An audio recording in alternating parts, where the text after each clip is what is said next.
had that dream again. My small business needs to hire, but I don't use LinkedIn, and I hire wrong. So then I'm doing IT, and when I go to plug the servers in, they become sentient, and they won't let us access our network unless we forward their chain emails and memes to more and more and more people, and then I wake up. Don't let hiring nightmares ruin your dreams. LinkedIn Jobs' new AI assistant finds and invites best fit candidates to apply, so you can discover talent you may have missed. Post your job for free at linkedin.com/quality. Start hiring today with LinkedIn. I'm done with subscriptions. Streaming, fitness, razors, vitamins. I've got subscriptions for everything in my life. They lock you in, and half the time, I can't figure out how to unsubscribe. That's why I'm so excited about the new Blue Apron. Now you can get delicious meals delivered with no subscription needed, including new pre-made options. Keep the flavor, ditch the subscription. Get 20% off your first 2 orders with code APRON20. Terms and conditions apply. Visit blueapron.com/terms for more.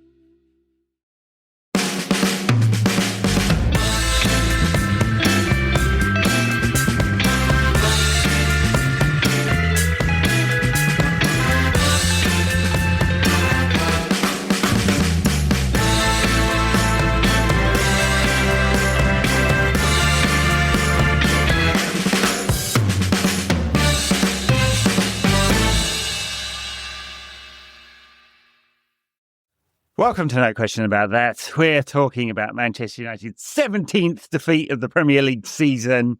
Daniel, how's it going? I'm good. I mean, it was my wife's birthday this weekend, so I was in the discotheque last evening. So I'm feeling 46, I guess. Yeah. I mean, actually, I'm mainly just tired. I generally recover much better, which is, I think, is not meant to work like this. I recover much better older than I did when I was younger, but I think that is a factor of quantities. Yeah, you can't drink as much anymore either. So, all right, we've got to talk about United and not your hangover. Although, to be honest, I don't have a hangover. Your hangover is a much better topic. Look at my fresh face. Come on. Yeah, that's right. Totally. I don't know what to make of this. You can kind of understand the focus is on the Europa League, and everyone's dropped a level as a result. I don't know how they can turn it on for a one-off game against a Premier League side in 10 days' time, but they're going to have to. And then Tottenham are getting beat as well, in fairness. Well, that's true, yeah. Are we 16th or 17th? Doesn't really. At one point we were 17th, but the Spurs lose. Yeah, they lost to Palace. We're above them. Yeah. I mean, it's not so much turning it on and off exactly. That I think that both teams will have had quite a significant physical and emotional dump after the weekend, to then get themselves excited for a meaningless game. You can sort of understand. I'll tell you what, though, a couple of my mates were in the director's box. 3 of my mates were in the director's box for this game. I don't know why or how. I haven't yet discerned why or how, but I've seen the photos of them with Amorim afterwards, and he looks fucking ready to kill.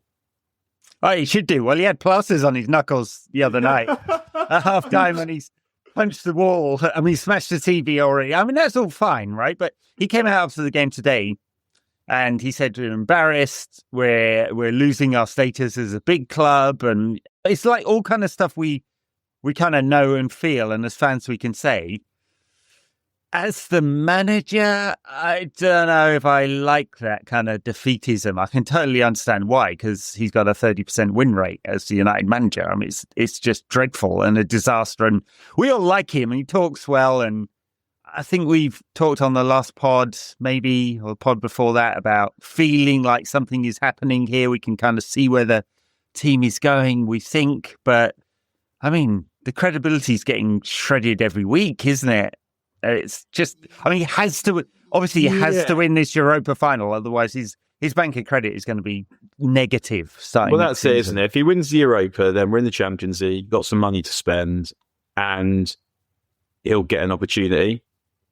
The thing, I mean, we would have obviously expected it to be better than this, but at the same time, it's not that difficult to see why it isn't. Because the players aren't good enough, right?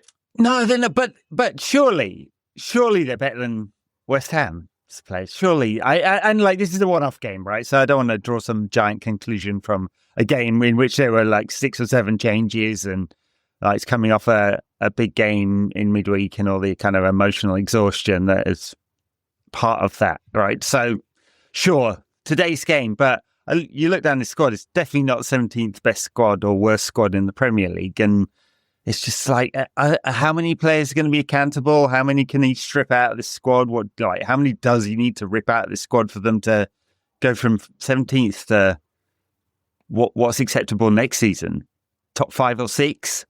I mean, like, how long can this last with him? And I guess my fear is, I'm not articulating it brilliantly, is that, like, whatever happens next season, there's almost no momentum. Maybe there's a high from winning the Europa League. Maybe there's none at all. His bank of credit's in the toilet. The players that remain, do they believe in him or not? Do the owners believe in him or not?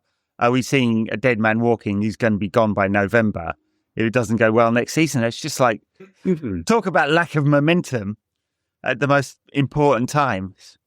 Yeah. I mean, they're going to have to buy players for him in the summer, which means that they're going to have to try and not sack him by November. Yeah, exactly. They have to spend whatever money, like 100% of the money that's available that can be spent in the summer for him, and then the players he wants. And that may include dumping some players that he doesn't want, but we might like at the club. And important was Garnacho started most of the games under Amorim. He's been improving, but he's the most saleable asset. The other one is Kobe Mainu. I think he's going to sign that contract, but he wasn't very good today in the number 10 role. I'm not sure it suits him.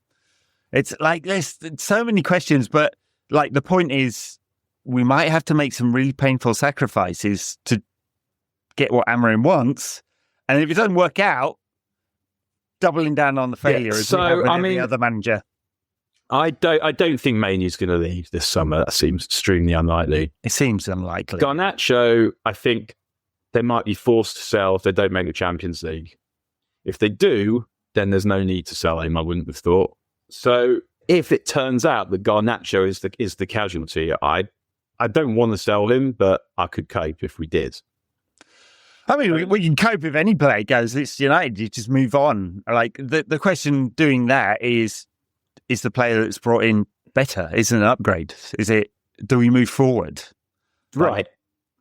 And I think you could find a better player than Garnacho for whatever money you're going to get for him, but hopefully you won't have to sell him. I mean, I think what was interesting, what I was thinking about the game in midweek, which basically changes when he makes the substitutions, when he brings on Shaw and Ahmad.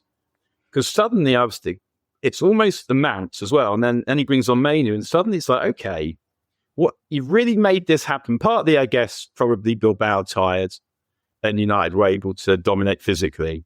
But also, you've got lots of players on the pitch who are good fucking footballers. Not saying they're the right fucking footballers, but they could all play football, as in that they can all handle the ball. Mm-hmm. And before, I don't think the balance was right before that. I mean, Ugarte's shit, right? And another fucking dreadful performance from him today. He's got all the worst carelessnesses of Fred without the kind of terrier-like quality that he's meant to have. But he doesn't have the energy, he doesn't bring the energy that Fred did. But he does give the ball away with the same alarming level of ludicrous carelessness and stupidity. Yeah. And the thing we like about him, the only I don't like anything about him. You don't like anything about him. Okay. No. Well, if you were to say like his best qualities are all the defensive actions, like the number of tackles, interceptions, blocks, blah, blah, blah, right? His numbers look good, but then he's weak as fuck on the goal today. And that was just so, like, if that's your best thing and you're just like flopping over in that position, that was pretty unacceptable. But to finish the point about that game, I feel like the way that we're trying to go about playing this system with the players that we have needs a bit of a rethink. And you can't have like a midfielder, Casemiro and Ugarte just doesn't give you enough quality on the ball to be able to move the ball through its thirds. And so very clearly on Thursday, yeah. As I was thinking about what team would I pick for the final, and I don't think this is the team that he would pick, but I was kind of thinking, well, if you're back three, you want pace on both sides. So it's going to be Maguire in the middle, presumably, whether this fit or not. Then on one side, assuming he's injured, his fit will be Yoro. I was quite surprised that he was starting today, actually. Yeah. I mean, it's not me being wise after the event. When I saw the team, I thought I would have taken him out for this one because he put in a massive effort the other night. But so let's assume Yoro. It didn't look like the kind of thing that's going to keep him out for 2 weeks, but who knows? So if you have I'll go Yoro on one side and then Shaw on the other because then I want pace. Yeah. I don't think we've got. Because the first goal that West Ham scored today tells you why you can't really say Ahmad a wing back. Yeah, he was very weak. In fact, actually, he contributed with both goals. And both end up in his position. Yeah. So I think I would feel obliged to go with defend like Dorgu and Mazraoui as the wing backs and just try and be strong in those areas. And then in the middle, that gives you a bit more scope. So Casemiro is going to play and Bruno's going to play. Then who are the other two? And I guess I would go for Mainu and Ahmad. Because I think with those players, we've got the best chance of controlling the game. How are you going to control the game with Casemiro and Ugarte? You're not. It's almost impossible, yeah. I mean, the one thing about Bruno today, he played very deep, and Mount and Mainu played as the 10. That's fine. There's been some excellent games from Bruno at 8, where he's actually reined in his sort of more Hollywood ball instincts. What I don't like there is him taking the ball off the centre-backs, like 5 yards outside his own area. What is the value in that, right? And it didn't even help United really play through the thirds today. Although, look, today, it created a lot of chances again. There's 4 big chances in there. There's the 2 for Rasmus, like the left-footed one where it was saved and the right-footed one where it was saved. Neither had much conviction. There was the Ahmad shot as well. I forget the other one.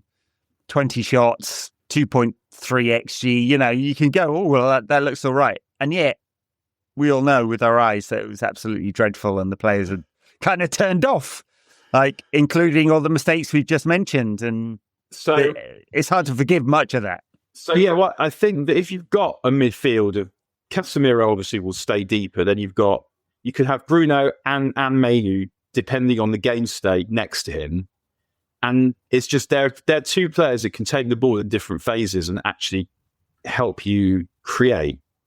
And just, playing Ugarte in there, it's just, I mean, he doesn't seem to like him very much, does he? I mean, he tends to get brought off quite a lot. And it's just, when you think about the fact, because we know the team we're playing, so what are we going to try and do to beat Tottenham?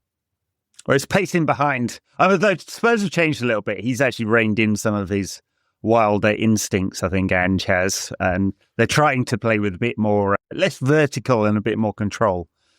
I would say, but they still play very, very high. So it's players you can run in behind.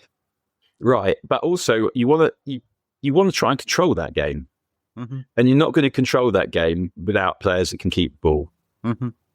And Ugarte and Casemiro just doesn't give you that base. But then you look at today and Wan-Bissaka got 2 assists. I just fucking imagine that. Yeah.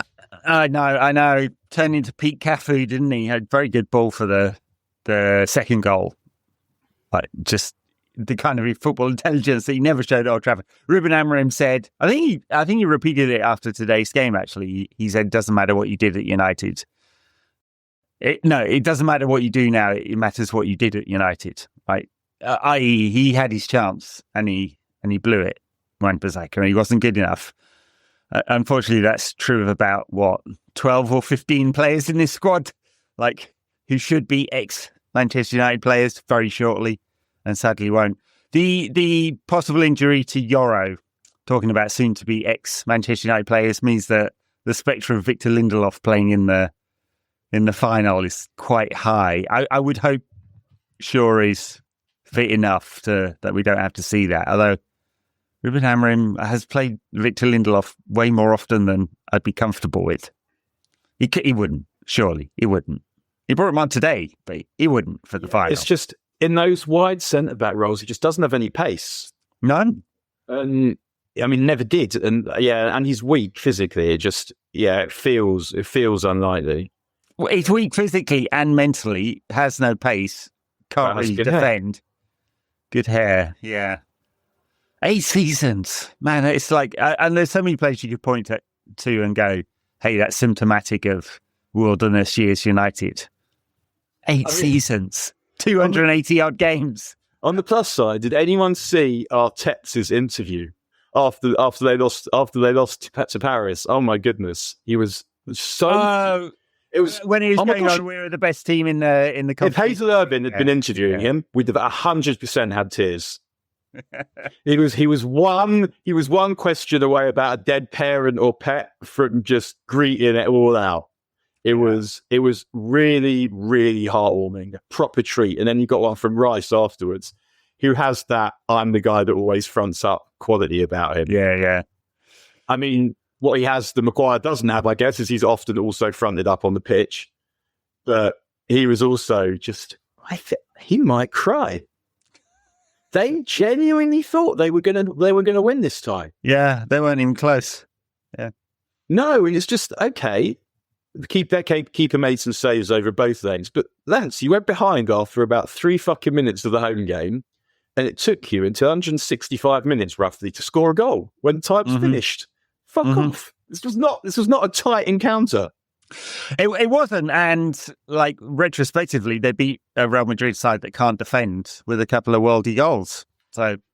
That is a little harsh. They beat them in both legs, and even though the free kicks were 2 completely out of the ordinary occasions, the goals were coming. They deserved to win that game, and they won that game for the reasons anyone who's watched Real Madrid thought that they might. Madrid they've got amazingly talented players who hang about waiting for something to happen because Ancelotti is the biggest spoofer in the history of fucking football management. Soon to be Brazil manager Ancelotti. Success with other people's teams in the early part of his career and just like keeping people nice, which I'm not saying it's an important quality, but like so at Chelsea, for example, he has Mourinho. He has what's left of Mourinho's team. They know how to win, so he just keeps everyone happy. And with about the help of the poor season from Fergie, wins the title, wins a double. Then he goes, and then at Madrid he has Modric, Casemiro, and Kroos, and he has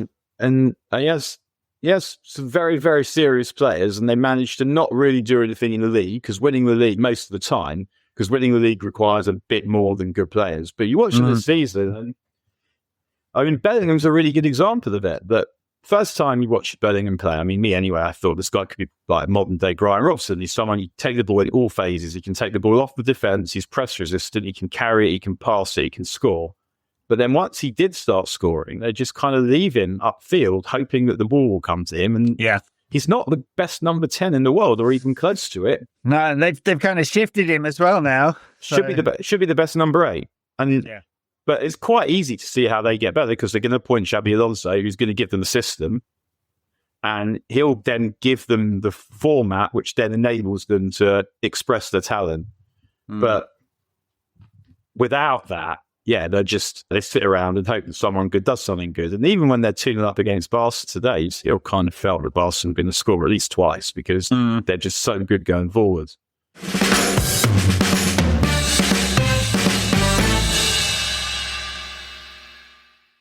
Shop the Sherwin-Williams Winter Sale and get 30% off paints and stains January 9th through the 19th. Whether you're refreshing your interior or exterior, we've got the colors to bring your vision to life. And with delivery, getting everything to your door is easier than ever. Shop online or visit your neighborhood Sherwin-Williams store. Click the banner to learn more. Retail sales only. Some exclusions apply. See store for details. Delivery available on qualifying orders.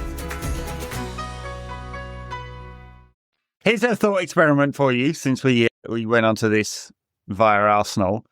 United win the Europa League. Arsenal win nothing. 5 years without a trophy.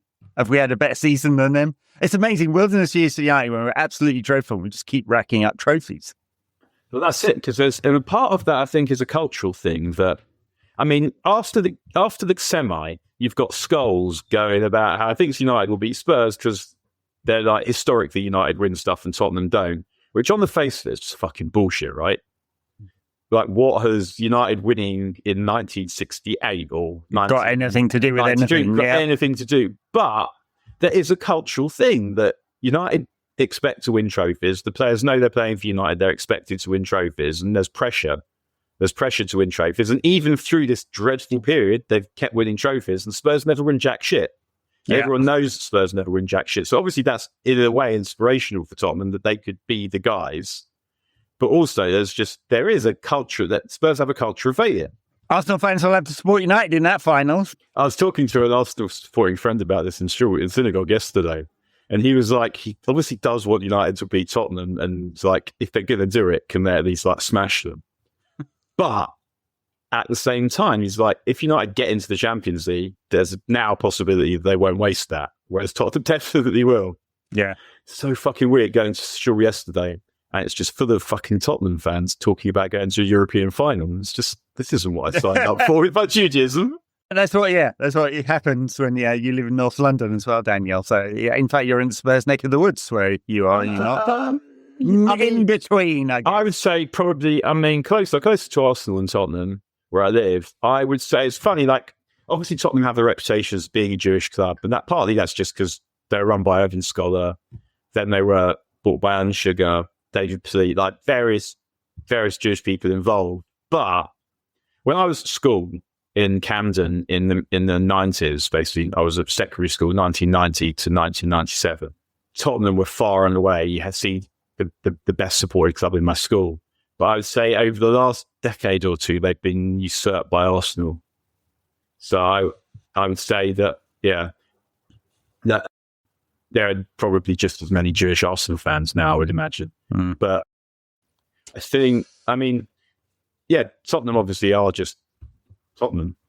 And that is why losing to them would be so humiliating. West Ham fans were singing about Tottenham today at Old Trafford. So I think the song was, if you beat Spurs, maybe you're not cunts, or something to that. I couldn't quite pick it up. It was something to that effect anyway. Yeah, tearing me.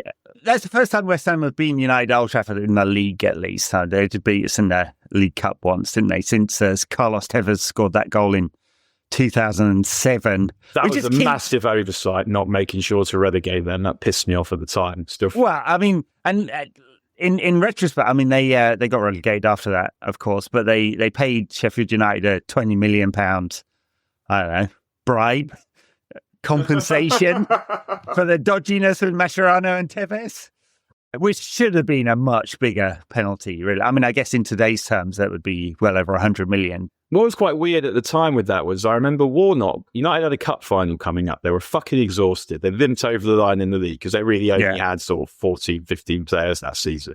And Fergie in the summer goes and buys a squad, buys Hargreaves, Anderson, so that won't happen again. But they've got a cup final. They're playing West Ham.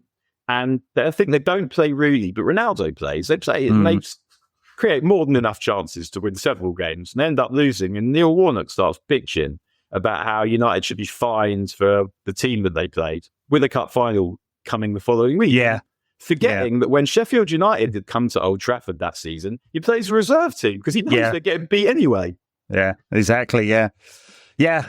It was a ridiculous, like one of those takes that seems to happen. Richard Keys today, talking of bad takes, is still going on about how UEFA should be looking at the prize of getting into the Champions League via the Europa League. It's been this way for a decade now. I don't remember there being I don't get why this big is a furore problem. about. Why is it problem? You get a reward, promotion and relegation, right? You get a reward. For me, that makes sense. Saying that if you win the Conference League, you get into the Europa. What I would say about the Conference League is that, I can't remember if I said this last week, is that it's not right that Chelsea are in that. And I would say that if you've ever won a European trophy, you can't play in the Conference League. Because the whole point of it is to give teams that never win an opportunity to win. Chelsea were European champions not that long ago. Yeah. They shouldn't be in the Conference League, I do think overall, and we're doing our best to not talk about the game that happened today, but I do think overall it's a good tournament, the Conference League. I agree. I'm not dissing the tournament. I'm not dissing the tournament at all. It's just you don't want you don't want English teams winning it. That's not the point of this. Or at least will you be supporting alleged wife beater Antony as he bends one into the top corner against Chelsea? I thought Antony had been exonerated of that. The allegation was withdrawn rather than exonerated, yeah. So right, but to the extent, obviously, because I mean, in a sense, it's one of those situations that it's quite hard to be exonerated of that because absolutely, it's so hard to prove that even if it's proven in a court of law. No, I'm not.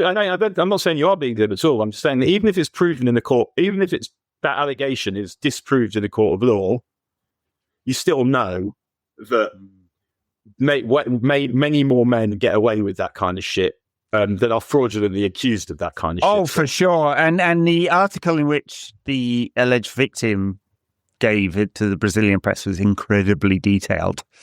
Incredibly. Like, you can't read it and go, yeah, that was all okay then, wasn't it? Anyway, for financial reasons, it would be good if Antony did something good in that final. I mean, he's probably done enough to attract interest from around Europe.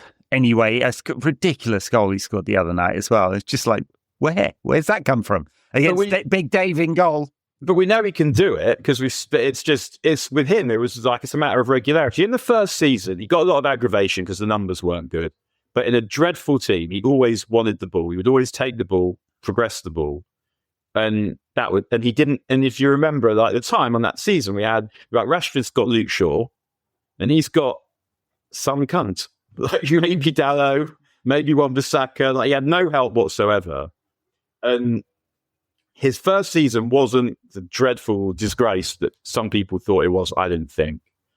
But then the pressure builds, the team gets worse, and he ends up being one of the many fall guys for it, which, I mean, he earned it. I don't have a problem with that. But I never thought this guy's a fucking donkey. He can't play football. I thought he's not good enough for United, or United is not the right place for him now, and I hope we sell him. But I'm not particularly surprised to stay with the Betis. No, he seems to be in a good environment for him there, and a club that has been progressing in the second half of the season, right? So it's the chips have fallen the right way, and he's doing a good job. And United scouts' initial assessment of him as a £25 million player is going to come true this summer, and we'll move on. And given what is happening on the pitch every fucking week at United, there should be about 8 other players in the same situation. In fact, there probably will be, because the 3 out on loan will go, and then the 4 that are out of contract will go. So that's 7 without even thinking about it. And there will surely be some others. And we've talked before about accountability. Every week you have to think like this, like who's accountable? Like the Glazers walked away with 1.3 billion for selling part of an asset they've done their best to ruin. Ed Woodward was paid £4.5 million a year, plus he got stock to like get shit-faced on the job. When he should be in the stocks. Yeah, exactly, yeah. Thinking he's a director of football and the best thing he can do is like run his winery. It's 20 years of that, isn't it? Just around now. 20 years of the Glazers, yeah. Yeah, May 2005, 20 years of this absolute crap. And then the players like are staggering around like they're drunk on the pitch too. But there's no accountability there, right? They'll all walk away, whether they get sold or stay at United. They keep their contracts.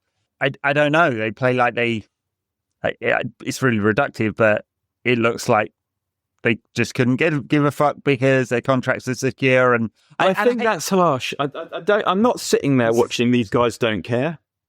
Exactly. I'm sitting there watching they aren't good enough. Yeah, for sure. But they're better than 17th place. Or 16th. Yeah, they are. And if we'd okay, here's a thought experiment. If we'd have kept Rude playing 4-3-3, would we be 17th?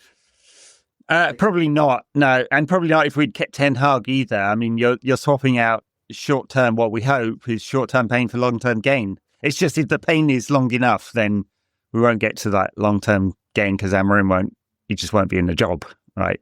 Not that I'm advocating for that, but he just won't be if you win 30% of your games and lose half of them. I think he did say it was going to be shit. He did say it. He did say that. No one really thought it would be shit like this. No.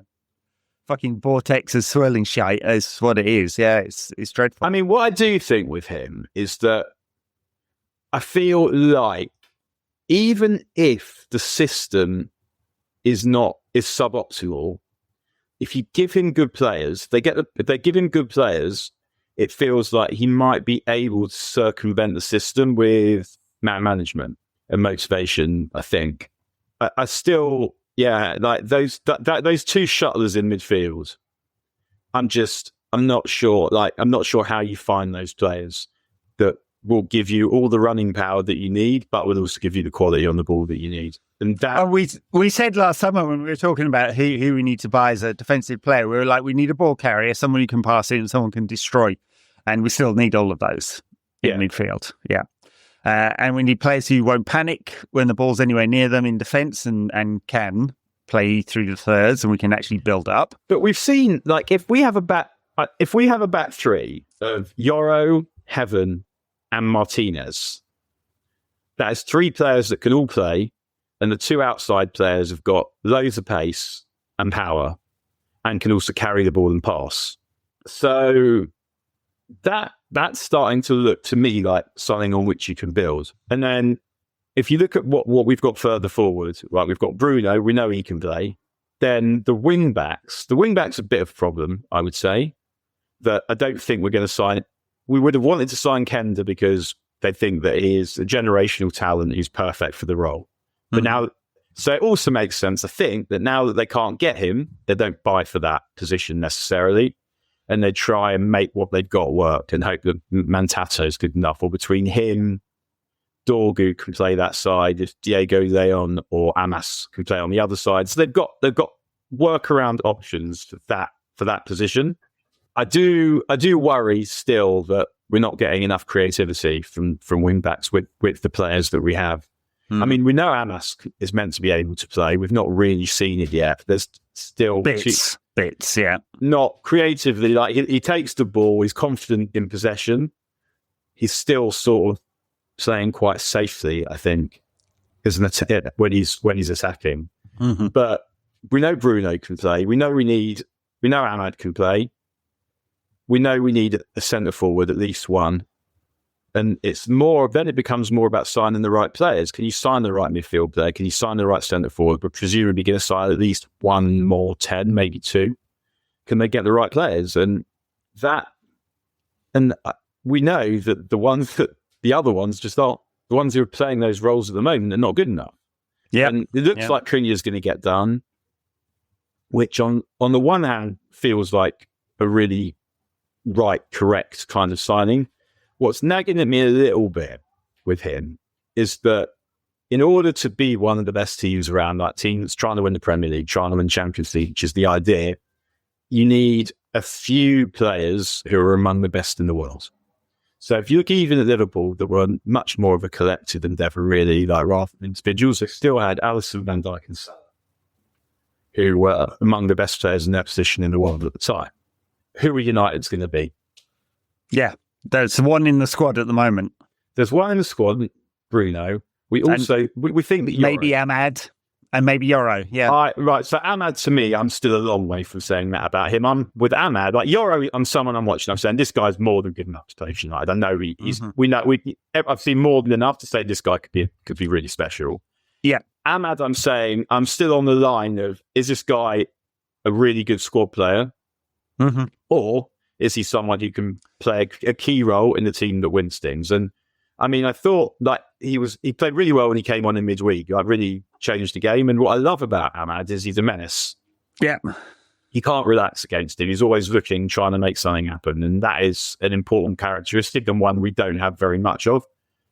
But still, need to see. Like when I say I'm not sure about him, it's not particularly a criticism of him. It's just I haven't seen enough.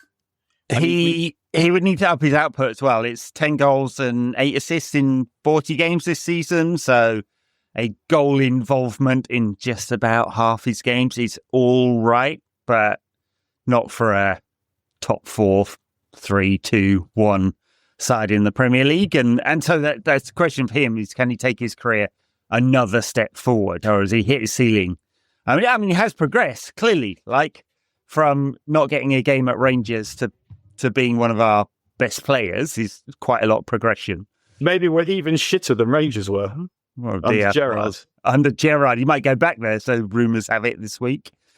Yeah, I know. It's so much work, and it's really hard to analyse a game like this because of the wider context, and just we know so many of these players are leaving, and they know it as well. It's just the bank of credit, like, leaking. And I am worried for Amorim as a result. you have to get some results. That Europa League, Jesus, bloody hell. If we don't win that, it's going to be a tremendously difficult summer. Oh, my goodness. Right. Oh, man.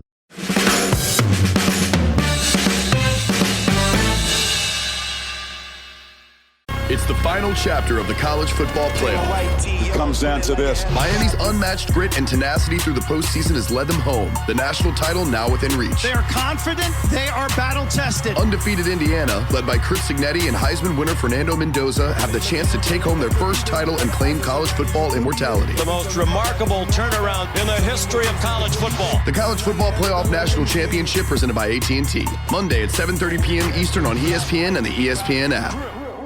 You know, when Amorim came in, I think we were like 5 or 6 points off the top 5. We thought we could push. We thought we could push for that. We did. And the difference between 5th and 17th is about £35 million in prize money, just is. And and the difference between being in the Europa League and being in the Champions League is probably a guaranteed 60-something million.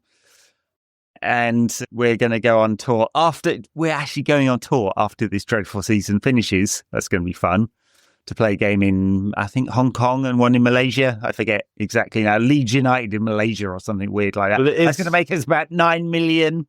Jesus, like giving up on the season or the league season is very expensive. And so we are betting everything on red in the casino, and they just better not come up black or Spurs, whatever.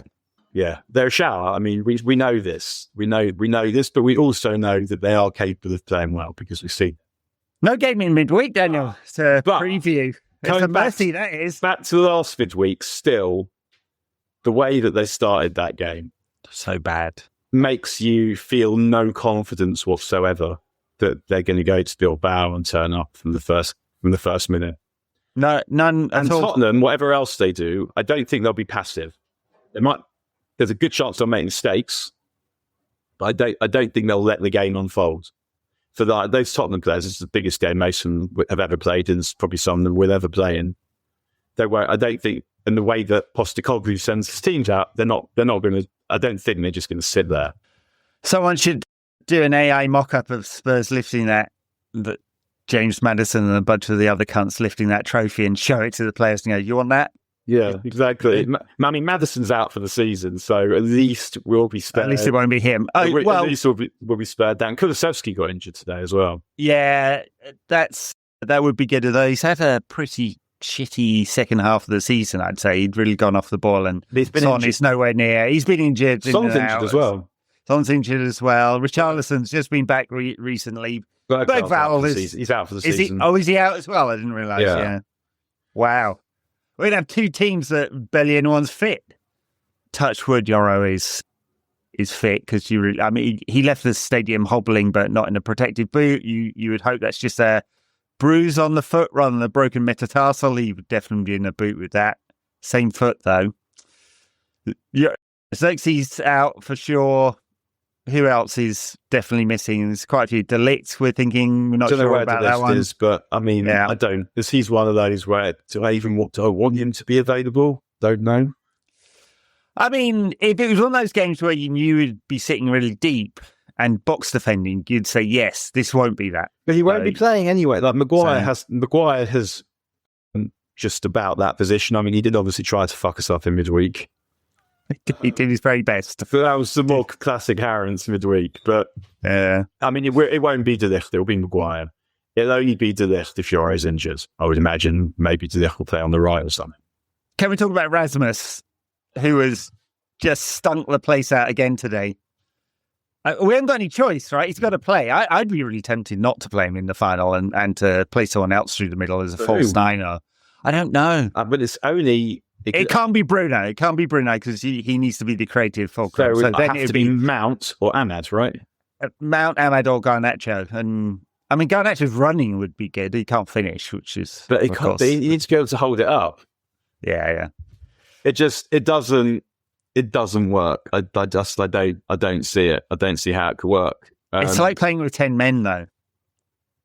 It's just that bad. I mean, he obviously can't finish, missed 2 big chances today. That's about 1.5 XG's worth of chances he missed today. He scored the one in midweek, 0.77 XG. It's almost impossible to get a higher percentage chance than that. And he still did his best to try and miss that, pass it back to the keeper.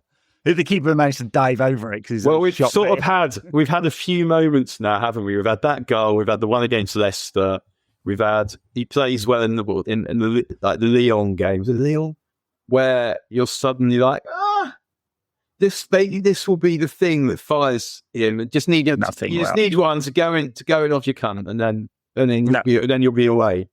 And obviously he'll never make this is not happening. It'll never happen. Yeah, I mean the one against Leicester, he miscontrolled it twice. It's like fortunately he's getting Leicester. Oh dear. I'm not old enough to remember the relegation season, so I wasn't alive. I'm not sure it was this bad in like 1989. Was it? Well, I guess in 1989 we had Robson and Hughes. So there is that, like just 2 players that we knew were brilliant. But if you look at some of the other players we had around then, like Mal Donaghy. Oh God, yeah. One that sprints to just some absolutely latent in that, just some absolutely terrible fuckers. Yeah, but they had the excuse of going out drinking 4 nights a week. So turning up for training at the Cliff, like still steaming. Yeah, but that was that. Like, they weren't good in '89, but I mean, in the end, like these dickheads have got to the European final, and you can't pretend that they haven't, and they've done it. Not exactly in style, but in some kind of memorable fashion, and undefeated. Amazing. And what Wilderness Years United's it would be, what a narrative it will be to lose our first game in the tournament to Spurs. Or maybe even worse, we'll go undefeated because it'll be 0-0 all the way through. And we'll lose on penalties. Yeah. We'll still be undefeated. Be a pub quiz in 20 years' time. Oh, dear. All right. Well, we're dreadful today. It's all dreadful. It's all on the Europa League final. We have Chelsea next weekend. What's he going to do in that one? Friday night, yeah. Because he can't play the full team with the final coming up on the Wednesday. So, and yet, like, who needs a few minutes and who does he need to protect? I mean, Bruno played the whole game today. Again, he can't play on Thursday. Well, Friday. No. Like Bruno, doesn't even travel. What happens if he gets car sick? I mean, literally, you can't have a situation where you don't have him. Yeah, I wouldn't take him to that one. I mean, then you've got someone like Ahmad. But Ahmad needs a game.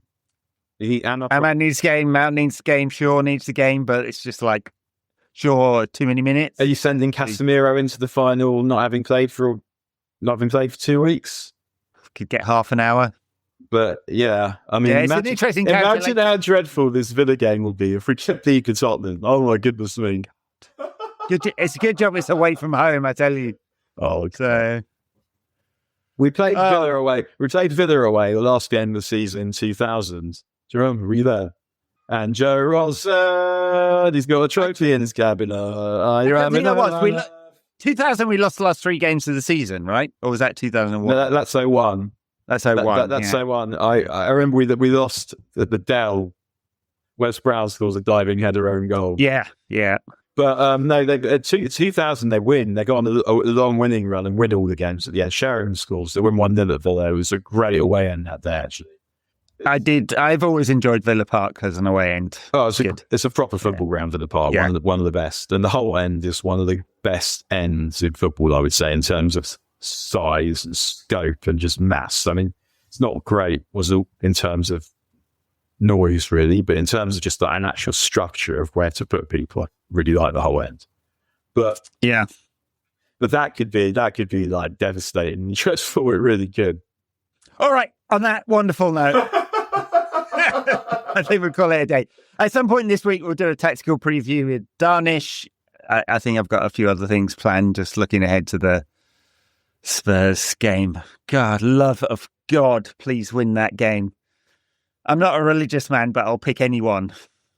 Just give me your offers, guys. I'll do it. What do you want our goals? Yeah. We got Yala. He's a big lad. Yeah. I'll have a few. Just Got to spread my options here, hedge my bets. All right. Thank you, everyone, for listening to this dreadful 44 minutes of content. What's the opposite of content? I don't know. Non-content? A vacuum? What the internet should be? Just blow it all up. A vacuum. Yeah. All right. We'll see you next time. Thanks a lot. Bye now. Sorry.